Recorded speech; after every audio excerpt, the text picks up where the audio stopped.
I know that some in our audience know the finer points of hockey. The Chris Johnston Show. We are your friends. The biggest stories, bringing you inside the game. What did you hear? The Chris Johnston Show. Powered by Sports Interaction. Wanna bet? What is going on? Here's Chris with your host, Julian McKenzie. Part of the game. Shout out to Big Money CJ, who was so gracious enough to pay for brunch this weekend with myself and producer Nick at a very lovely restaurant in Toronto on Saturday. There is a reason why you were Big Money CJ, sir. Come on. I just would do that because we're my friends. We don't get out often. I want to welcome you to the city. Not just a normal gesture. Oh yeah, I know it is a normal gesture. I'm still very appreciative of this as someone who's been going through the roadie traveling, all of that, just to wake up in Toronto and have some food with my boys. You know what I'm saying? Like I appreciate that. That's good. I mean, it's funny. There is actually a culture. Probably people that listen wouldn't realize this. And I apologize for my audio, by the way. It's not ideal. I'm on the road in Palm Beach, Florida right now. We'll get to that later in the show, but I know the audio isn't ideal. I'm having a mic issue on this end. But there's a real culture among the people that cover the sport of looking after the younger generation. And I remember when I was coming up, people like Scott Burnside, Pierre LeBrun, many others would always sort of get the round or get, pay for a meal here or there. And so I sort of feel like it's my duty in a sense to pass that along to people like yourself, Julian. So it's actually, it's not just, I say it's just a normal gesture. It's normal in our circles that's how it's done. And it's been done that way for a long time. And I kind of like that idea that you're looking after the next generation who will look after the next generation. Well, yeah, that's my hope. I hope to be in this business long enough where I can do that with people who have not had whatever years I've had in this experience when the tables eventually turn. So yeah, I genuinely appreciate the gesture, but it was just really cool also just to kind of hang out, all three of us, and just talk about the show and talk about Steve Dangle's broken nose, among other things. It's kind of surreal too, because we spend so much time together. Even like before we hit record, you, me and Nick, twice a week, we're just, catching up on each other's lives. What's keeping you busy? What's going on? We got the group chat going, but that's only the second time we've all been in the same room together. All three of us. That's what I mean. All three of us. It's kind of weird because we have more regular dialogue than I do, frankly, with a lot of my friends, my close old friends, just because time gets busy. But we don't actually stand together and take a photo too often or cheers before having a drink or what have you. Absolutely. Also, like, for people who don't really know about producer Nick, like, dude is like just as important to the show as like I am and as CJ is, because like he provides input on a few things with the show. He records and edits the show. Like, this is not just some dude who just sits behind a computer and records on Zoom. Like, I consider Nick, like, I don't think of this as like, okay, there's an obvious hierarchy system. I mean, I know your name's on the show, but it's like three people on a level playing field who make the show great. Well, it wouldn't happen without Nick. I'm a disaster. I mean, look at this. I'm sitting here recording without a microphone. Like like we're 120 pods in or whatever we are, and I'm still figuring it out every week. But it's great. And it was fun to be together. Unfortunately, Nick is a Portugal fan and they had just lost in the World Cup. But he didn't let that ruin his mood, at least once he got into the restaurant with us for lunch.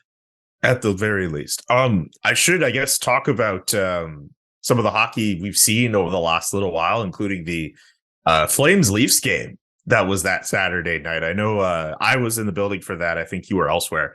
But, like, what a freaking good game. That was incredible. Yeah, that's like a typical, like, to me, when I think of what Saturday can be, that's the kind of game I think of, like lead changes and like a little feeling of chaos almost. Like, it wasn't like either team at any point was really in control of the game.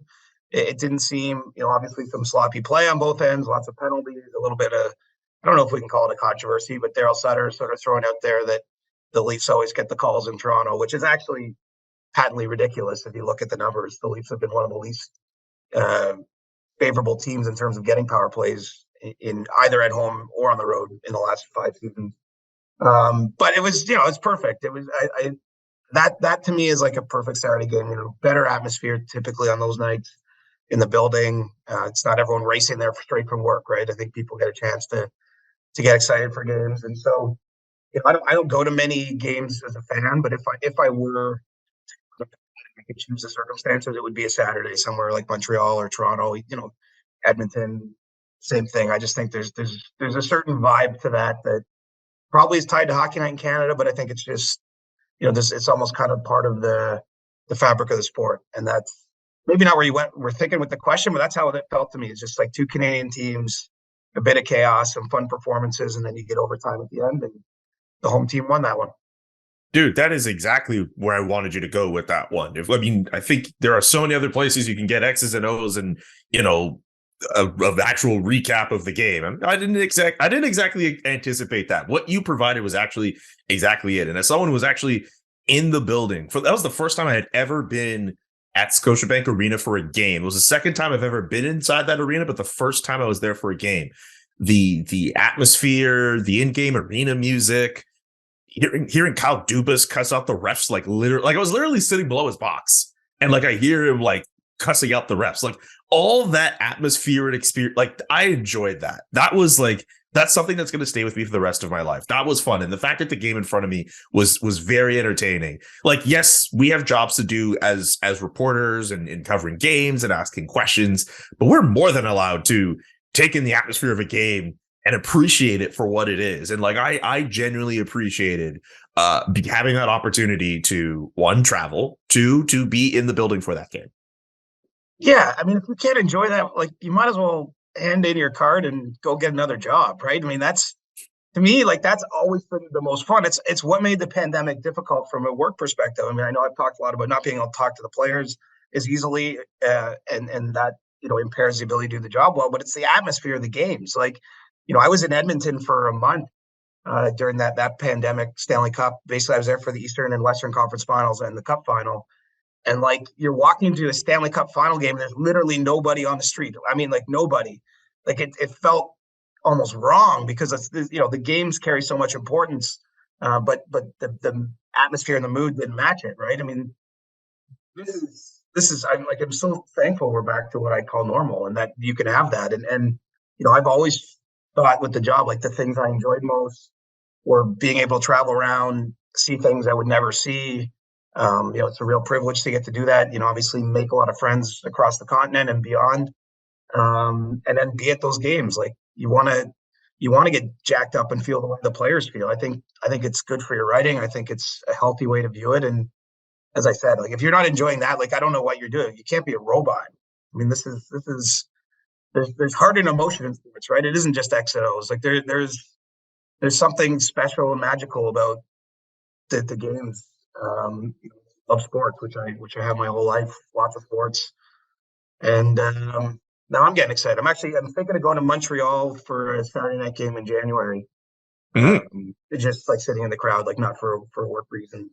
Not all locked down yet, but just for this reason. Like I just think I love going to games in Montreal. I think it's sort of like going to the Vatican if you're Catholic or something.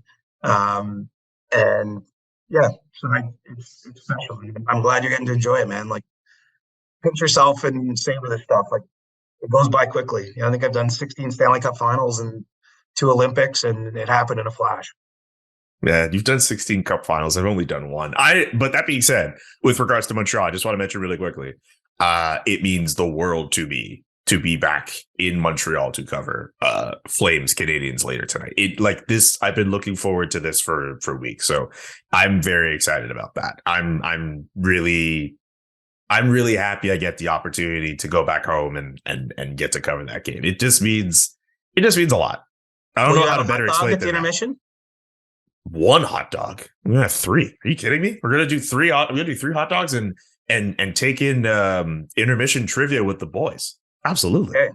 That's good. Okay, one more question before we bring on David Bastel. The damn cannon at Nationwide Arena. Your thoughts? Cut or uncut that cannon? It's needlessly loud. Thank you. I've never enjoyed it. I covered the All-Star game there, and I don't know what the final score was, but it was like 12-7, and the cannon was going off after every goal. Like I still have like some PTSD from that. Why? Why would they do this? I don't get it. I don't know. They like it. I mean, look, it's their thing, but it is so loud in the press box anyway. I don't know why that is. I've never done any research into it, but it's needlessly loud. It's like they were. I think Todd Sharrock. I don't think I said his last name right. Chirac, sorry. I was trying to explain to me, like, they blow off these charges in the building, and obviously they get amplified sound through the speakers. So it's not coming from the cannon where we see the pyrotechnics come out of, but like it is super loud. Like I did that little video that went out on Twitter because I just wanted to just see my genuine reaction to it, and like it's loud, man. Maybe it's because I didn't like a lot of loud noises when I was younger, but like I just man, thank God it was only a 3-1 game, because if it was like 9-0 or something, I would have lost my mind. I saw like PR staffers like covering their ears, and they work for the team. They should be adjusted to this. Like, I don't know how people put up with this. That's their I don't know. It's their thing. Like Eric Portzline just covered that team the whole time I've been in the league. He's probably been to 1,000 games there. Like, I don't know how. Maybe he gets used to it. We should ask him someday. I'm not sure. I think we might have to do it, or I don't know if he's hard of hearing or what. But shout out Aaron Portzline, who I got to hang out with for the first time after that game. All right, I think we've let David Bastel hang out in the waiting room enough. Let's bring him in. It's time for You Can Bet That from Sports Interaction. We ask that you please play responsibly. There will be a link to responsible gaming strategies in the description of this show. It's time for You Can Bet That. Sports Interaction, Canada's sportsbook, presents You Can Bet That with David Bastel. Must be 19 plus. Please play responsibly. Ontario only. Welcome to You Can Bet That with David Bastel. Remember to hit up sportsinteraction.com/SDPN for all your gaming needs. DB, Alexander Ovechkin is getting closer and closer to goal number 800. And of course, Sports Interaction has the lines on when he could do it. Yep, we have everything laid out on that Capital schedule to see where he'll hit that. Of course, as you guys know, he's at 797, so 3 goals away from magical 800. He scored last night for his 17th of the season. I don't know about you guys. So you look at the schedule. You have the Blackhawks on Tuesday, Thursday against the Stars, and let me set the scene. Saturday night, CJ, Toronto Maple Leafs. Oh, prime time. 3 goals away. Maybe he scores 1 against Chicago to make it a little easier. 2 against the Leafs. I don't know. Maybe goes 1-1-1. But does that seem like you're interested at 10-1 for that game to be goal number 800? Well, you've got my attention now. You know, I know certainly with his career, Alex Ovechkin has had a ton of success against Toronto too. I think he always did appreciate playing in the Canadian cities where the hype is strongest at times. That's a pretty good one. I'm just wondering if it's going to last that long, if you might not just take care of it ahead of time. But I like the look of that Saturday game. That's a pretty nice collision of events that appears to be on the horizon here. Yeah, absolutely. Julian? Is the game in Toronto or in Washington? It's in Washington, unfortunately. Well, here's the thing, right? I mean, it's on Saturday, so I imagine Hockey Night in Canada producers are still, waiting in anticipation to see what Alexander Ovechkin will be at. So my mind is thinking that way. Also, Chicago's in there. There's nothing stopping him from getting a hat trick before then, too. Exactly. So, Tuesday night. Yeah. So I would be rooting for Saturday, but I wouldn't be surprised at all if Alexander Ovechkin took care of business well before then. But it is a very fun thing to bet on at Sports Interaction, and you can do that. Don't forget to check out sportsinteraction.com/SDPN for all the best odds before game, in game, and the best props. sportsinteraction.com/SDPN. DB, thank you so much for joining us. We'll talk to you soon. Thanks, fellas. Oh, hey, by the way, Siege, you mentioned you're in Florida. You want to tell everyone why you're in Florida? Well, I had to get out of the snow, first of all. Yes. We got hit pretty good yesterday in Toronto. But more importantly, of course, I'm here for work. The NHL Board of Governors have their annual December meeting here Monday, Tuesday. It's kind of an interesting occasion. We're at the Breakers Hotel in Palm Beach. very Tony kind of hotel that I wouldn't normally stay in, except for coming here for this meeting. But it was 30 years ago on Sunday in this very hotel where Gary Bettman was hired as the NHL commissioner, which is quite a run. He didn't actually start, I don't believe, till February, but this is where basically he was appointed to the job. And so he's coming up officially on 30 years as the NHL commissioner. Clarence Campbell has the longest run with the top job in the NHL. 1 years. From 46 to 1977. So Gary Bettman in the next year and a half will have a chance to basically solidify himself, cement himself as the longest ever leader of the NHL. And, coming here for these Board of Governors meetings, the December meetings, it's an important meeting. It's 2 days, which the league, a governor, for those who aren't familiar, has been sort of appointed as, either the owner of a team or sometimes it's a team president who has a lot of sway, like Brendan Shanahan, for example, is one of the Leafs governors. And so he'll be at a meeting like this. And so it's all the power brokers in the sport, and a lot of important business gets done here. For example, when the Vegas Golden Knights were first launched, it was a December Board of Governors meeting where Gary Bettman came out and announced they were launching a ticket campaign and they were going to eventually have a team there if they sold a certain number of seats. I anticipate that level of announcement or news this week, but you never know, and that's the main reason we come down. And I was also thinking, Julian, that I don't know if I've ever come to one of these when there's so few fires. You know what I mean? Like I think the league, by and large, is on great footing. I mean, their record revenues last season coming out of the pandemic, on pace currently for the same this year to set new highs for revenue. There's no one franchise you're saying what's going on with them. I mean, you are, but we're saying the Ottawa Senators and all these different Canadian millionaires and billionaires trying to, put together groups to buy them.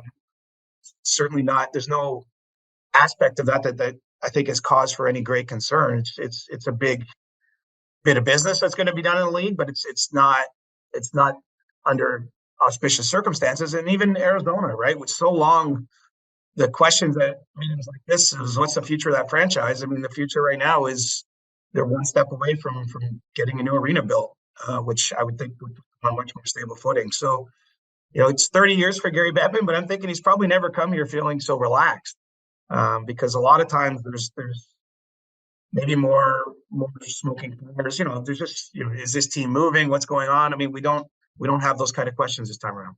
So I do have I have two Gary Bettman related questions I want to get to, but you mentioning Ryan Reynolds just made me think in my mind, or at least imagine in my mind, because of the fact that the league is so enamored with wanting him involved in any way.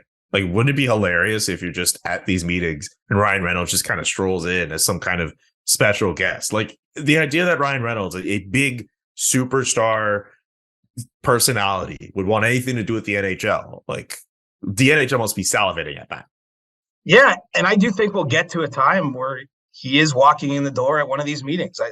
He's going to have a seat at the table, it seems. I mean, I believe the league wants him to be part of whichever ends up being the winning bid. So, at this point, to my knowledge, he hasn't joined one of the groups, attempting to get in on this. He's sort of waiting on the side and seeing which one emerges as the one that's going to own the team. And he'll likely end up with a minority stake in the team.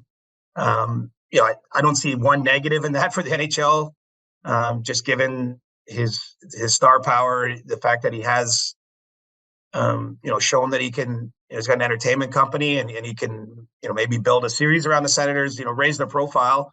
And then I would assume, given that he's so into it, that he would want to attend a meeting like this. This is a big deal, right? This is where the owners get a full update on everything that's going on behind the scenes in the league. This is. I'd love to sit in the room. It's the hardest thing is sort of quote unquote covering this event, Julian, is that a lot of things are being said in there that we're never really going to learn about because it requires someone else to whisper in your ear or someone to come out and say it into the cameras or what have you about what went on. But I would think there will be a day we can manifest this, that we'll be covering this event and maybe, in a lobby bar the night before or something, and Ryan Reynolds and then order us a beer or something. Favorite Ryan Reynolds movie? Spirited.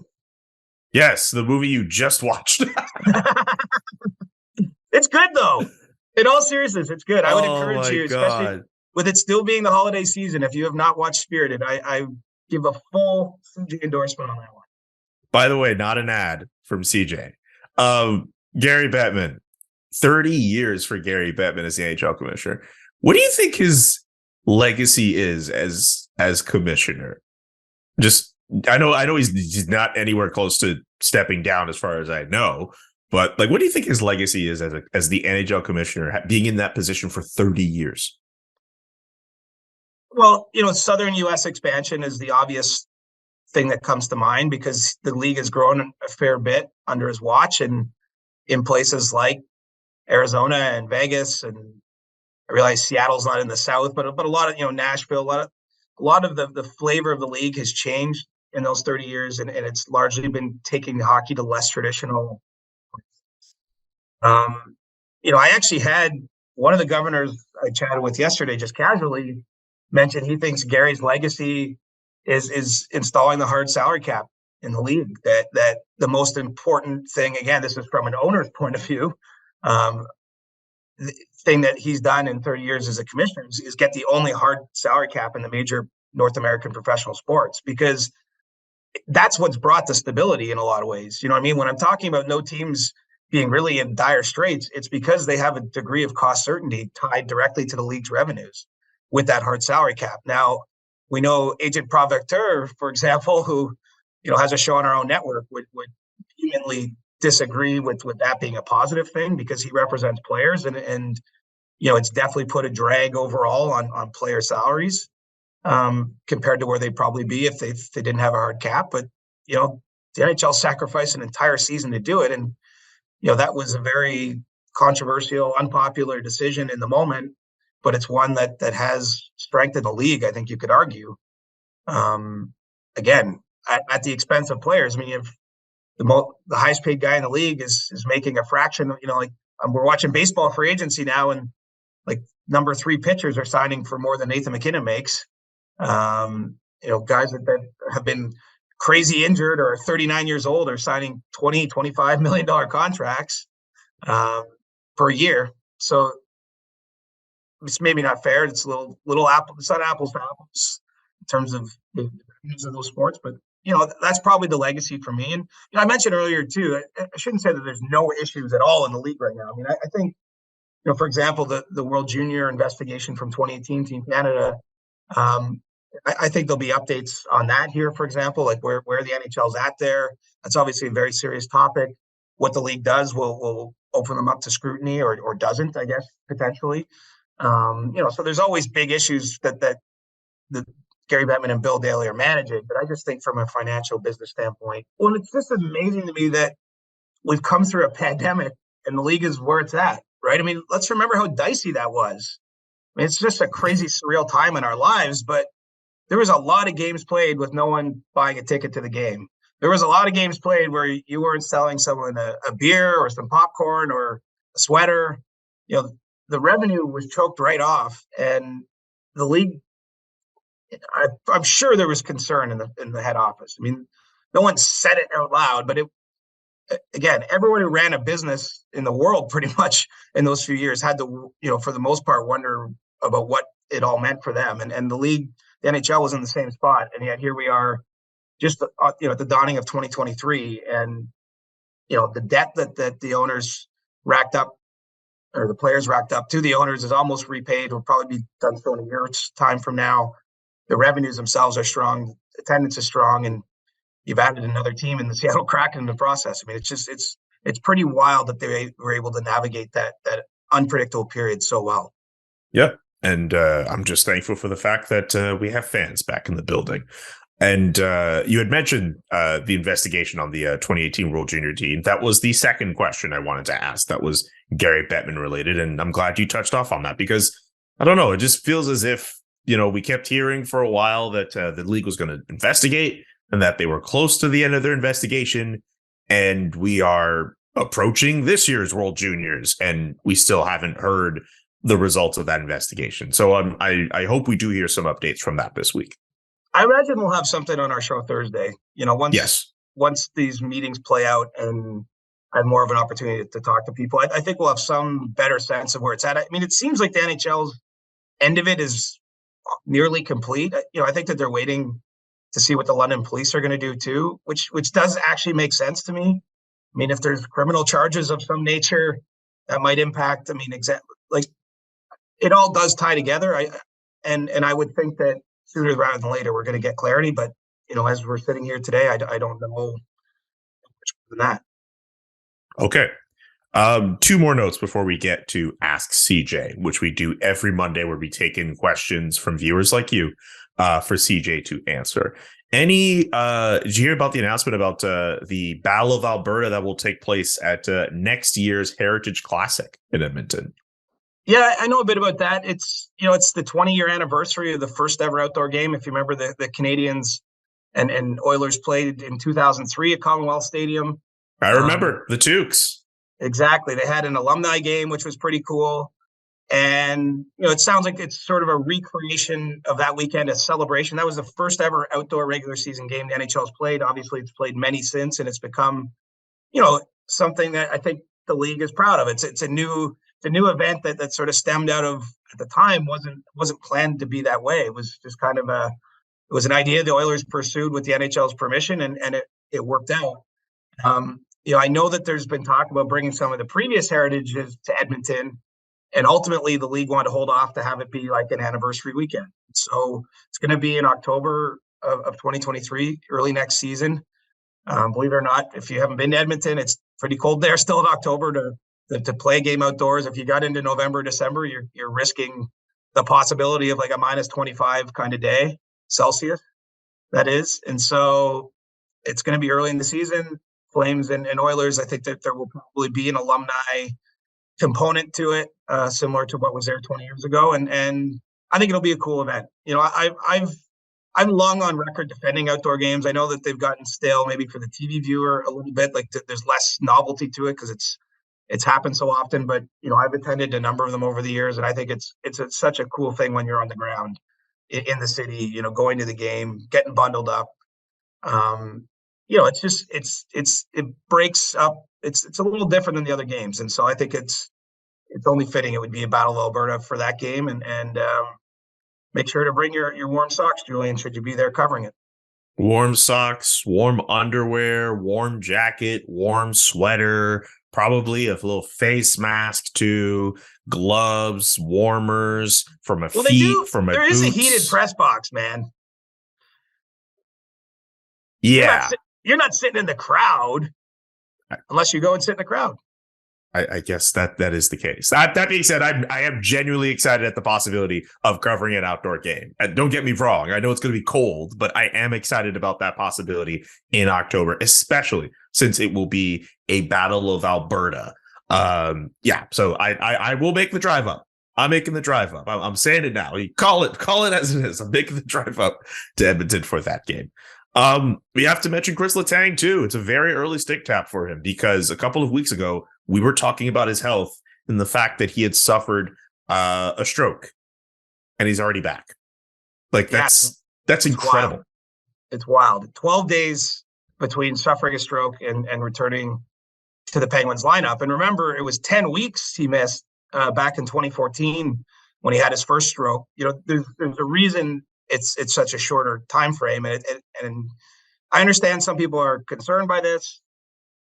I'll just come out and say it. I'm not a doctor, and I have no reason to believe that the Penguins doctors or medical staff are not taking this completely seriously. Same for Kris Letang and his family. So I'm not getting in on like what he should or shouldn't do. It's his body, and he has access to some of the best care in the world, being a professional athlete.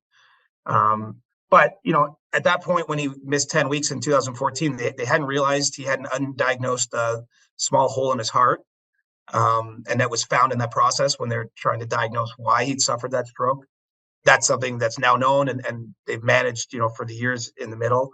And this stroke was considerably smaller than the one he had. He actually identified the symptoms himself and got treatment on a pretty quick course this time around. And so that, he basically had no lasting after effects compared to what he dealt with 8 years ago. So I think we should celebrate this as a bit of a miracle, or maybe something a little south of miracle, but pretty special thing. And I was shocked that he was back that quickly. I mean, it was clear this was going to be a shorter time frame than what he dealt with previously, and he joined practice, a couple days before that game. But when Mike Sullivan came out and said Kris Letang was an option, I almost had to double check my Twitter that I wasn't being pranked. Yeah, I don't know how you play through something like that and or not play through something like that, but go through something like that and still find the strength to be able to play. I mean, Kris Letang is just built different, I guess. He just is. Yeah, it's a lot of courage, man, to do that. Absolutely. And with that, it's time for Ask CJ. It's time for us to get to some of these questions from Twitter and Discord before we wrap up our Monday show. Are you ready for some of these questions, Siege? I am.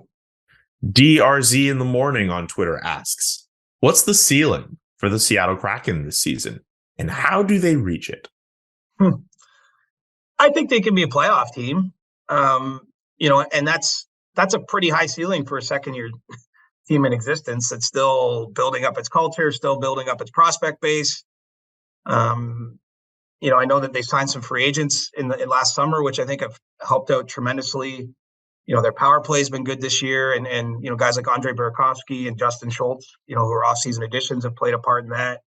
Matty Beniers has come into their lineup and been, he had a little bit of a dry spell, but he's been pretty productive for his first full season in the NHL. And yeah, so I think the ceiling for this season is playoffs. Like that to me is anything beyond that would be gravy. And how they get there is kind of keep doing what they're doing. I'll be curious to see if they're sort of in a similar spot as they are right now in the standings as we get close to the trade deadline, like Ron Francis. It's a different position for him than a typical GM, I would think, because you are really still building up your prospect base. Like, would you think about trading draft picks to augment the current team, for short-term success? I don't know how he'll approach that. I think that's an important question for the Kraken, but they've been one of the really good stories in the league this year because I didn't see anyone predicting anything from them, frankly. And nope.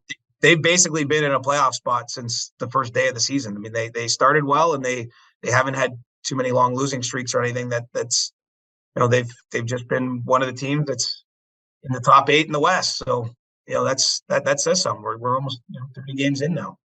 Absolutely. I mean, a team like the Calgary Flames, for an example, has to look up at the Seattle Kraken in the standings and ramp up their play and hope that they have some fall of some sort. I didn't see that coming.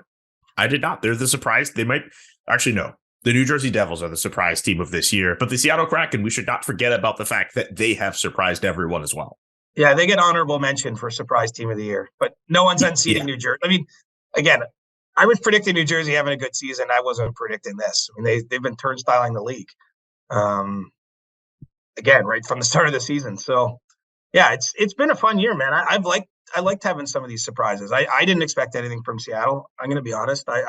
Nope. I totally missed that one. I didn't see this much of a jump, but there's been a pretty big jump from where they were last year to this year. I'm glad you showed restraint from using the J word. There's a question on that coming later. Here's one from Insider J Money. Speaking of J's, with Steve Dangle breaking his nose from his dog, what is the most hilarious injury you have ever received? I don't know if it was hilarious, but maybe the weirdest, and so I think it still fits the question that I had is a few years ago, call it about 5 years ago, I was out for a run at night, and so it was dark, and I was running alongside an area that was under construction, and I slipped on some loose gravel, like that I didn't basically see, and I took a pretty good fall, and I hit my knee, my right knee, and I actually hit my face on the ground, and so I'm feeling my nose like this, and I'm like, uh-oh, I'm bleeding. Like when you're bleeding from your face, you're like, this isn't good. And it's at night, so it's dark. Anyway, I make my way home. Turns out it's just a small wound on my face. Clean up my knee. Next day, I try to get out of bed, and I literally can't extend my knee, like my leg fully. Like my knee basically doesn't bend. Oh. I'm like, what is this? So I hobble my way into an Uber, go to the hospital, go to the emergency room, wait a few hours. I'm in pain. And the doctor looks at it and he's not sure what's up. And so they actually give me an x-ray and he goes, when did you have knee surgery? And I was like, I've never had knee surgery. He's like, well, there's something in there. And Oh, a rock no. had actually Oh. punctured the skin and was under the skin. And anyway, they had to remove the rock, which was not pleasant. And and I had no idea. And it was because my knee was swollen from, like, I didn't realize a rock was in there. Anyway, I still have a picture of the X-ray. I'll share it in the group chat. It's pretty funny. It's just my knee with a rock under the kneecap. But that was, again, I don't know if it's funny because it really was quite sore, and I had trouble walking properly for a few weeks after. I certainly wasn't running the next day or anything like that. But that's probably the weirdest thing that I'd say has ever happened to me. What the heck? Yeah, wow. That's. And dude, I'm glad you're okay. I'll tell you this: they didn't like give me anything; like they just ripped it out. Oh, that's terrible. And also, like, I mean, I shouldn't make light of it because obviously hospitals. This is pre-pandemic, to be clear, but there's not a lot of privacy when I was in like the sort of triage area at the emergency room. Like, there's just like other people all over the place. Like, it was not a pleasant experience. No, I'm sorry you had to go through that. And then the doctor actually said, "Do you want to keep the rock?" And I was like, "No way, man! I don't want to see that rock again." So I didn't keep the rock as some sort of weird souvenir or whatever. Oh, that's funny. That's really funny. You just have it on some mantle somewhere. It's like, this rock was in my knee. This rock was in my knee for 24 hours. Oh, that's terrible. Okay. Sorry, you didn't expect that answer, did you? No, I thought you were gonna, like, I was thinking of saying mine, where like I remember getting up from a movie theater with like a cramp in my knee or my leg after one of my best friends next to me had a cramp of his own, and he had like this bag of popcorn. And like he kind of seized up, and then like the popcorn just kind of flew everywhere. And I remember just like laughing my ass off. And then I tried getting up, and then I just cramped in my leg. So it was more karmic than anything. But your story's way better than mine. This is one I prefer not to win. You don't want to win for like the most gruesome, weird injury. Absolutely. Next one from Jacob Billington. The second part of the question, we actually we didn't really answer it, but I mean, there's no way for us to really know. It's Ottawa Senators related. Are the Senators waiting for the sale of the team to make any major personnel changes? And then it says part 2, when is the sale expected to be made? So I would expect we're going to get to the bidding process probably early 2023. Mm-hmm. Ultimately, whoever ends up owning this team has to be approved by the Board of Governors. So that takes time. So I think it's probably still a few months away from the sale being completed at minimum, but I don't think it's really holding up hockey business. I mean, look at how busy, Eugene Melnyk died in March of last year. His daughters are kind of own the team in trust right now, but they're not running it day to day per se.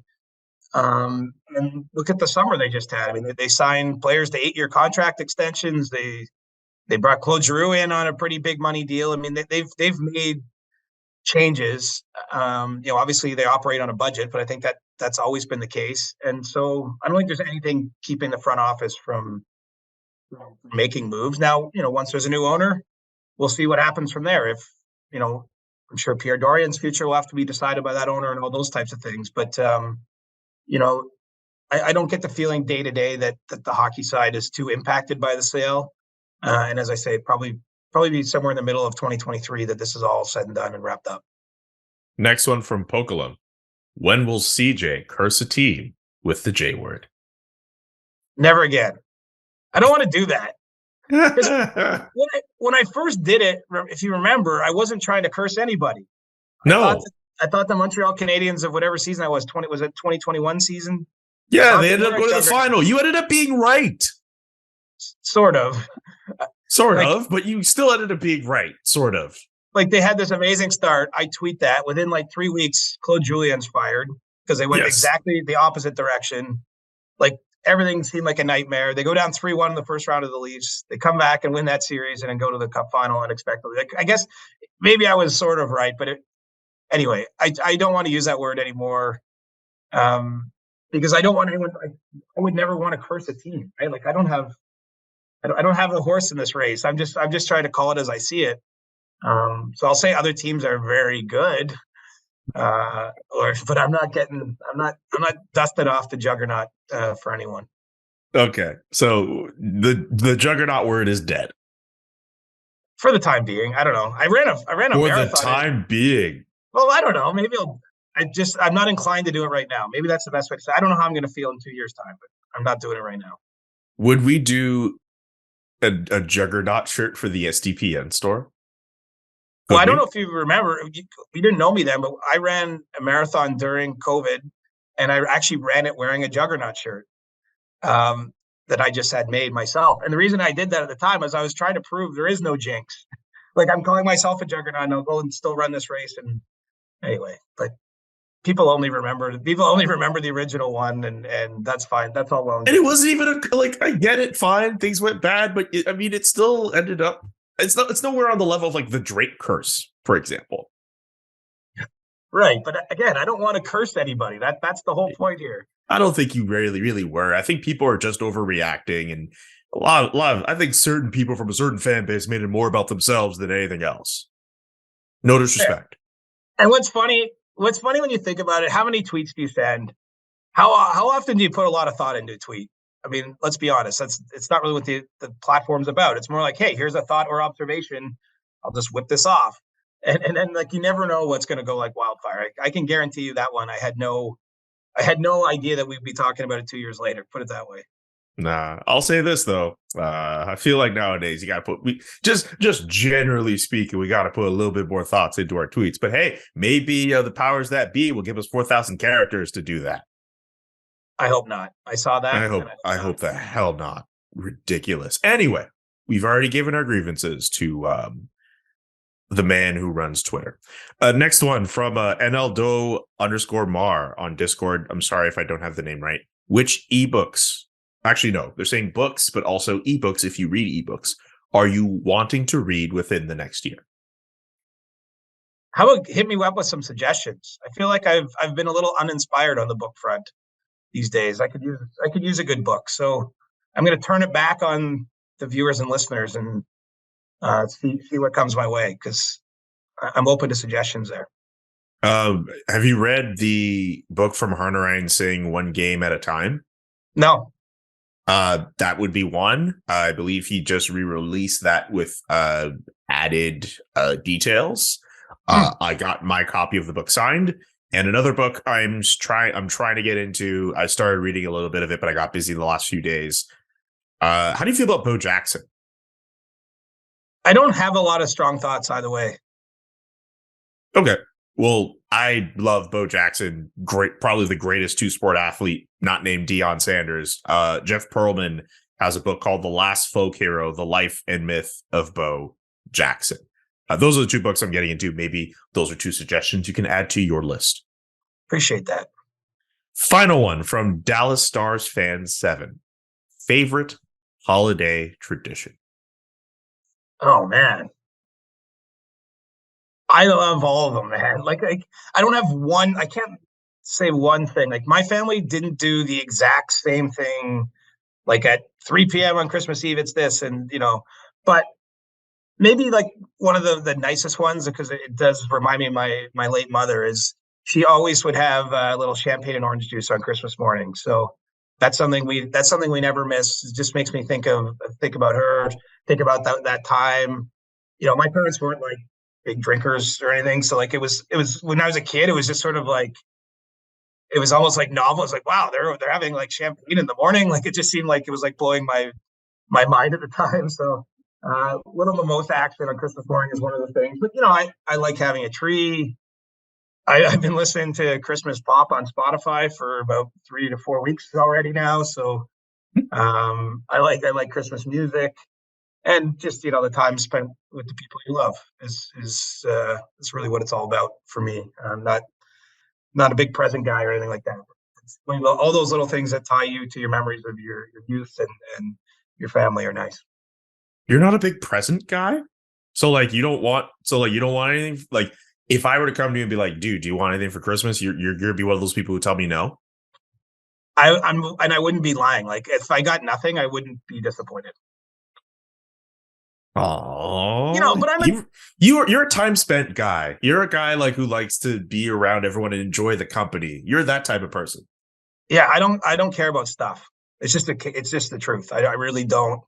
there's like nothing that I own that you could take anything and I wouldn't be upset. Like it's not, I don't like possess things, if you know what I'm saying. So, and I'm lucky, like, obviously I make a decent living and, I don't want for anything. I'm really fortunate. So that's why I like giving presents, I can't remember all who in my family listens to this, so I'm not going to say too much more about that, but I've been getting on the buying presents game a little earlier than normal. I've been traditionally a December 23rd type of shopper, but I'm trending towards having this thing wrapped by mid-December, which is pretty nice. Oh yeah. Once Black Friday hit, I just started putting stuff in different carts and just ordered stuff. And I actually been getting stuff over to my parents' place. So that way when I come back and visit, like I just get all the stuff, put in gift bags, wrap it, and then give it all to my relatives and friends, man. Like instead of lugging all that stuff from Calgary back here. Oh yeah, I'm an early shopper. I'm normally not, but I want to make sure I'm enjoying that champagne and orange juice stress-free on Christmas morning. I don't need the 22nd, 23rd, 24th to be some crazy rush. I'm going to be well wrapped up by then. 100%. Thank you to everyone who sent in a question for Ask CJ. We genuinely appreciate it. That's going to do it for this Monday edition. We'll be back on Thursday with a brand new episode, more news, more details, all the fun stuff you love when it comes to the CJ show. CJ, enjoy Florida. And I will talk to you on Thursday. Thanks, bud. I'm actually going to run outside right now in shorts. I can't wait. I am jealous of you. Infinitely so. I'm going to go run to Canadian. Well, I think I might miss Canadians practice. So I'll get to Flames practice at the Bell Center. For CJ, I'm Julian. So long and peace. The Chris Johnston Show. Powered by Sports Interaction. Want to bet? Inside the Game, twice a week. Follow Chris on Twitter @ReporterChris. And follow Julian McKenzie @JKMcKenzie. The Chris Johnston Show.